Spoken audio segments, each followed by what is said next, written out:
تبون حنا الحدود، خلونا الحدود، خلونا نعيشوا خاوة.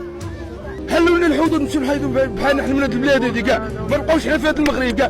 ملي ريضت الجزائر الحدود ولادنا راهم في الازمه، لا خدمه لا يدنا لا غير راحه. كي بلعت الحدود ولادنا كانوا يخدموا في التهريب، اليوم ما بقاش التهريب، ولادنا هما مجمعين. هذه 3 سنين ضرب ولادنا ما ضربوا فيها ضربه. وهذه كانت الحدود كنا عايشين الحمد لله بخير وعلى خير.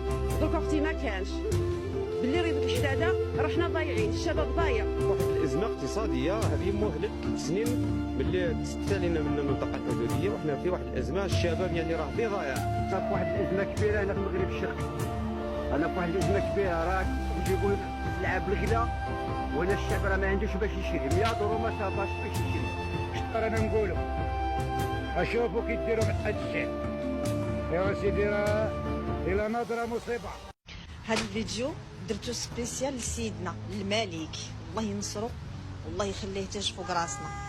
والله سيدنا ما عمري طلبت عليك شي حاجه، ما عمري بدلك شي حاجه، كنبغيك وكنحبك في قلبي كي با، تاج فوق راسي. انا اليوم جيت نطلب منك طلب واحد، الطلب ديالي هو حلوا لنا الحداده، حلوا لنا الحداده سيدنا. راه حنا تقهرنا، راه وصلت لنا العظم، راه حنا صافي ما بقيناش قادرين نصبروا. حلوا لنا الحداده، حنا مزوقين فيكم، حلوا لنا الحداده. وصلنا لواحد الحاله اللي هي فعلا نقدروا نسميوها حاله خطيره صافي. يعني انسانيا واقتصاديا. انسانيا كاين عائلات كثار اللي راهم يعانيوا، خاصة في هذه الظروف الاقتصادية، لأن هي مجالات كتكمل بعضياتها. دابا ملي داروا هذه الخنادق وداروا هذه المسائل هذه، يعني صافي ما كانش دخول.